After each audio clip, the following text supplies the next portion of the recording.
Graça e paz, mais uma vez um momento de alegria para podermos estarmos compartilhando um momento de estudo da Palavra do Senhor. Como eu tinha dito na semana passada, que hoje nós estaríamos iniciando um estudo sobre a criação, amém? E eu quero te convidar a abrir a sua Bíblia no livro de Gênesis, capítulo 1, a partir do verso 1, que diz assim: No princípio criou Deus os céus e a terra. Verso 2: E a terra era sem forma e vazia, e havia trevas sobre a face do abismo, e o Espírito de Deus se movia sobre a face das águas. Até aqui por enquanto. Amém? Então vamos lá. No princípio criou Deus os céus e a terra. Ponto. Está criado. Em outro momento, não no momento em que foi criado. Amém? Ele diz assim, olha, a terra era sem forma e vazia. Em outro momento. Como nós sabemos que não é no mesmo momento? Primeiro pelo ponto, que ele dá um ponto final na frase. Em um outro momento, lá em Isaías 45:18, está dizendo assim, olha, Isaías 45:18. Abre lá, Isaías 45:18, olha, porque assim diz o Senhor, que tem criado os céus, o Deus que formou a terra e a fez, ele a confirmou. Não a criou vazia, mas a formou para que fosse habitada. Eu sou o Senhor e não há outro. Amém? Então, ele a confirmou, não a criou vazia. Amém? Então, por quê? Ninguém cria, ninguém habita o vazio, ninguém habita as trevas. Então, a terra de Gênesis, capítulo 1, verso 1, e a terra de Gênesis, capítulo 1, verso 2, apesar de serem a mesma terra, elas estão em momentos distintos. Amém? Então, como é que eu vou saber que houve luz, né? Aqui no texto, na terra de Gênesis 1:1 havia luz, na terra de Gênesis 1:2 não há mais luz. Mas como nós sabemos que na terra de Gênesis 1:1 havia luz? Porque na terra de Gênesis 1:2 está dizendo que houve trevas. E para haver trevas, primeiro tem que haver luz. Por quê? Trevas é ausência da luz. Amém? Então é questão de você pensar um pouco. Primeiro, antes de haver trevas, primeiro tem que ter havido luz. Ou seja, se tornou um anjo das trevas, mas primeiro era um anjo da luz. Quando a luz se ausenta, se retira dele, o que sobra? Trevas. Então, o significado das trevas é ausência da luz. Você está conseguindo entender até aí? Amém. Né? Então, o anjo ele se transformou em anjo das trevas quando a luz saiu dele. Amém? Agora, tem um detalhe. Quando Deus criou a terra, ele a formou na eternidade. Ele a formou na eternidade. Por que eu falo isso? Ele não formou no tempo. Né? Quando nós ouvimos aquela história da origem da humanidade, que a ciência diz que a Terra tem milhões de anos, e aparentemente as pessoas acham que a igreja é que falou isso, a igreja não falou isso. Tá? A Terra ela tem 6.000 anos, apesar da igreja não ter dito isso. A igreja diz que a humanidade tem um pouco mais de 6.000 anos, mas a Terra ela tem já bilhões de anos. Amém? Então, Deus criou a Terra na eternidade e não no tempo.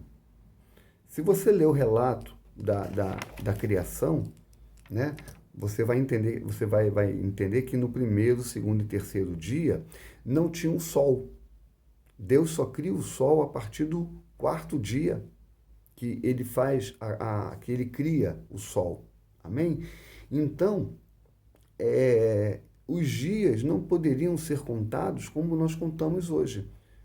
Amém? Então, como é que nós determinamos um dia? Como é que a gente faz essa contagem? É o quê? É o giro em que a Terra dá em torno do seu próprio eixo em relação ao Sol. Amém? Então, quando ela faz esse movimento, amém? Determina o quê? Um dia, que são 24 horas.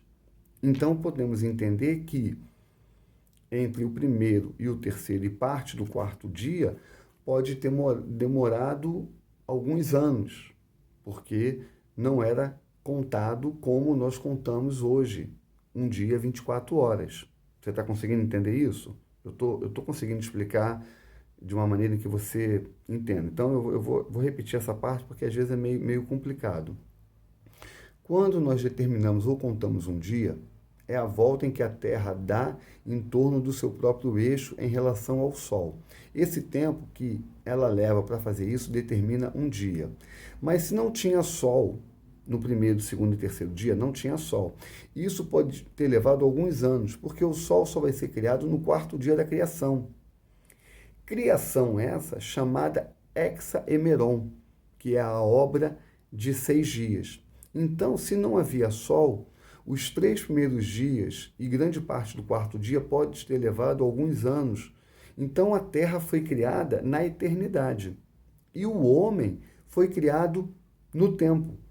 Por quê? Porque quando o homem foi criado, o sol já existia.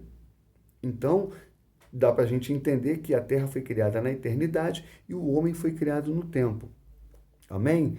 Então, se a Terra foi criada na eternidade e o homem foi criado no tempo, está claro que a priori da Terra não foi criada para nós, para os homens. Porque é incompatível os primeiros habitantes da Terra não serem homens. Amém? Então, a priori da Terra foi criada para quem? Para os anjos. Amém? Depois para nós. Mas como os anjos vão morar na terra, então não podemos pensar no habitar na terra como você habita. Os anjos estavam na terra. Amém? Eles estavam na terra como o quê? Como guardas, como querubins, como guardiões. E eles eram liderados por um anjo. Amém? Um anjo chamado Lúcifer, que era o querubim ungido. Lúcifer era querubim ungido. Amém? Então, se você pensar um pouquinho, entender, que vai ver que a Terra foi criada na eternidade, tá? E o homem foi criado no tempo. Se a Terra foi criada na eternidade, os habitantes não seriam os homens, seriam os anjos. Amém? Então, aquela história que nós ouvimos a vida inteira do catolicismo, né? Quando você vai fazer primeira comunhão, vai fazer catecismo, né? Que o padre falava, né? Que Lúcifer, ele morava no céu e aí brigou com Deus e aí Deus expulsou ele do céu. Então, aquilo ali é falso. Amém? Não procede, não é verdadeiro. Isso saiu de uma frase que está escrita lá no livro de Isaías. Isaías 14, 12. Então, por causa dessa frase que os padres falaram que ele morava no céu. Amém? Então, abre lá em Isaías 14, 12. Você vai entender agora melhor quando a gente fizer essa leitura. Amém, querido? Sei que às vezes a gente demora um pouco, né, para entender as coisas, fica meio pensativo, mas está tudo na palavra, né?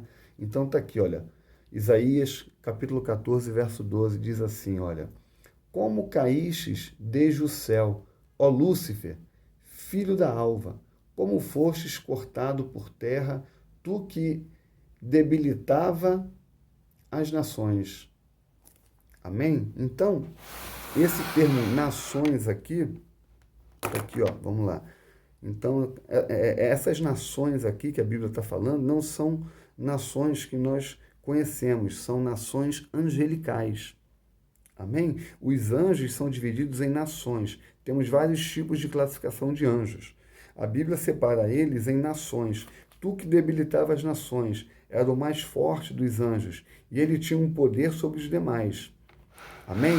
Continuando aqui, ó, no verso 13, aí diz assim, ó, e tu dizias no teu coração, eu subirei ao céu, acima das estrelas de Deus, exaltarei o meu trono, e no monte da congregação me assentarei ao lado do norte, ao lado mais alto do céu. Amém? Então, eu subirei aos céus. Se ele estava lá, ele não precisava subir, ele já estava lá. Então, mais um motivo para cair por terra essa esse falso ensinamento, vamos dizer assim, de que ele morava no céu. Amém? Então, descarta isso, tá? Lúcifer não morava no céu. Eu estabelecerei o meu trono. Outro detalhe, ele nunca disse que ia tomar o que é de Deus, porque é impossível tomar o que é de Deus. É impossível. E ele sabe que isso era impossível. Então ele diz: olha, eu vou colocar o meu trono e serei semelhante ao Altíssimo. Ele não quis pegar o trono de Deus, ele quis colocar um trono paralelo, no intuito de superar a Deus. Amém? Então, toda rebelião, ela parte de um princípio de que não querer ser igual a você. Porque o que quer ser igual a você é o quê? Isso é discipulado. Amém? Isso é discipulado, porque discípulo quer ser igual ao discipulador. Onde tem rebelião, você querer fazer um poder paralelo. Amém? Então ele disse, ó, eu subirei acima das estrelas de Deus. Agora, que estrelas são essas? Que estrelas são essas? Vamos lá em Isaías capítulo 6, verso 1. Diz assim, olha, Isaías capítulo 6, verso 1, olha. No ano em que morreu o rei Uzias, eu vi também ao Senhor assentado sobre um alto e sublime trono, e a cauda do seu manto enchia o templo. Serafins estavam por cima dele. Cada um tinha 6 asas, com 2 cobriam seus rostos, e com 2 cobriam seus pés, e com 2 voavam. Então, peraí. E 6 voavam, e clamavam uns aos outros, dizendo, Santo, Santo, Santo é o Senhor dos exércitos, toda a terra está cheia da sua glória. No verso 6 diz assim, porém um dos serafins voou para mim, trazendo na sua mão uma brasa viva que tirara do altar com uma tenaz. E com a brasa tocou a minha boca e disse, eis que isso tocou os meus lábios, e a tua iniquidade foi tirada, e expirado o seu pecado. Então, assim, os serafins estavam por cima do trono. Amém? E ele fala assim, olha, essas estrelas são os serafins. E o que quer dizer serafins? Seraf, né? Vem do hebraico saraf, né? Serafins que arde em chamas. Vem do hebraico saraf, que quer dizer anjos de fogo. E aonde estão os serafins? Acima de Deus. Os serafins estão acima de Deus, na cobertura, né? E aí começa o problema. Quando Lúcifer, ele vinha diante de Deus, porque apesar dele governar aqui na terra, ele tinha acesso ao céu. E quando ele chegava lá, ele tinha um limite, né? E qual era o limite dos querubins? Debaixo do trono de Deus. Ou seja, todas as vezes que Lúcifer ia até Deus, ele tinha que olhar de baixo para cima. Então, e quando ele olhava, o que ele via acima de Deus? Como estrelas que brilhavam. Então ele dizia, olha, eu subirei ao mais alto dos céus, acima das estrelas de Deus, porque tem estrelas da terra e tem estrelas que estão acima de Deus, no alto. Amém? Então, nós temos estrelas que estão acima de nós e os serafins estão acima de Deus. Então, Lúcifer, quando olhou e disse, eu subirei acima deles, mas os querubins, eles tinham um limite, eles não podiam passar acima da plataforma de Deus, da plataforma do trono de Deus, né? Ele tem que vir debaixo da plataforma do trono, né? Que está o quê? No brilho das pedras afogueadas, aonde ele andava. Lúcifer, ele andava por essas pedras afogueadas que estão debaixo do trono de Deus, né? Ele tinha esse poder. Mas agora ele não pode voltar lá, porque aquelas pedras de fogo, qual antes ele andava, ele tinha acesso. Hoje, ele pode ser destruído, né? Ele não tem essa permissão, essa legalidade, esse poder, né? De caminhar sobre as pedras afogueadas. Amém? Então, esses serafins estão acima dele, né? Cada um deles tinha 6 asas, 2 cobrem o rosto, 2 cobrem os pés, e com 2 voavam, 6 asas. Ou seja, 4 asas eles oferecem para adoração a Deus, e com 2 usam para eles. Amém? Você pode entender isso? Quanto mais Deus te dá, o mais você oferece em adoração a Deus, né? Nós podemos até aprender isso aqui com os anjos, né? Das 6 asas, 4 eles oferecem em adoração ao Senhor, e somente usam 2.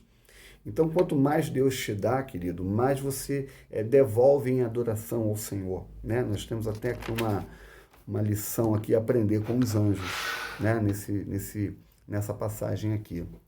Então, ele pega, ele pega a boca do profeta, ele pega com uma tenaz. E ele mesmo não consegue pegar com a mão. Apesar, se você prestar atenção no texto, ele é um anjo de fogo. Mas nem por ele ser um anjo de fogo, ele consegue pegar essa brasa com a mão. Ele pega com uma tenaz. Amém? Então, vamos ver o limite do querubim, né? Vamos entender isso. Abre lá em Ezequiel, capítulo 10, verso 11.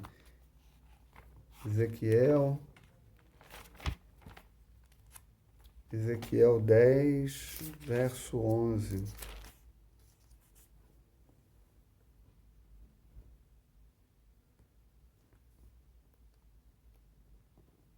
Perdão, deixa eu ver aqui, ó. Então, Então, aqui nós entendemos que ele tinha essa autonomia, né, de transitar e tal, e hoje ele não tem mais essa autonomia, né, de transitar. Hoje ele não pode ir lá. Amém? Então, assim, os céus, Hashamaim, né, em hebraico, quer dizer isso, que é uma mistura, né, de fogo e água. Isso é a formação do firmamento, né? Então a palavra céus, na verdade, é no literal, fogo e água. Isso é o firmamento, ou seja, é o equilíbrio entre o fogo e a água. Lembrando que quando João chegou no céu, lá em Apocalipse 4, quando ele olha para o céu e diz assim, olha, e havia uma porta aberta no céu para mim. E a primeira voz que eu ouvi, como de trombeta, me disse, sobe para aqui e te mostrarei o que deve acontecer depois dessas coisas. Fui levado em espírito. E quando chega no capítulo 5, ele vai dizer o seguinte, olha, tem um cristal. E esse cristal, qual é a composição dele? Fogo e água. Essa é a superfície que Deus pisa. E isso é o firmamento. Amém? Isso é o firmamento. Então, ele olha e diz, olha, parece um cristal, parece um rio de fogo. Agora, como é que é um rio de fogo? A substância que ele chama de cristal é água tão pura, que quando congelado parece um cristal. E aí há um equilíbrio entre o fogo e a água, que resultam em quê? No firmamento. Amém? Você está conseguindo entender isso aí? Então, todo querubim, ele é guardião. Tem vários tipos de guardiões. Os querubins estão no trono, são fixos, né? Deus, ele tem um trono. Amém? Nós vamos entender isso também. Então, ele tem um trono. Então, são fixos. E eles não saem de lá, porque eles são a perna do trono de Deus. Por isso ele diz que é fixo e não se vira. Para andar, ele tem um rosto para frente, para onde vai. A cabeça dos querubins apontava e as dirigia. Amém? Onde Deus quer ir, ele vai com o trono e tudo. O trono de Deus tem rodas debaixo dos pés dos querubins, existem rodas. O profeta Ezequiel diz que embaixo das rodas do trono são tão altas que só de olhar para elas dá pavor. Abre lá em Ezequiel 10:1. Agora sim, Ezequiel 10:1 diz assim, olha, depois olhei e eis que no firmamento que estava por cima da cabeça dos querubins apareceu sobre eles como uma pedra de safira semelhante à forma de um trono. E falou o homem vestido de linho, dizendo, vai por entre as rodas até debaixo do querubim, e enche as tuas mãos de brasas acesas dentre os querubins e espalhe sobre a cidade. E ele entrou à minha vista. Ou seja, existe rodas no trono de Deus. Está bem claro aqui na parte de Ezequiel, né? Então, continuando aqui a leitura. E os querubins estavam ao lado direito da casa quando entrou aquele homem, e uma nuvem encheu o átrio interior. Então se levantou a glória do Senhor de sobre o querubim, indo para a entrada da casa, e encheu-se a casa de uma nuvem, e o átrio se encheu de resplendor da glória do Senhor. Amém?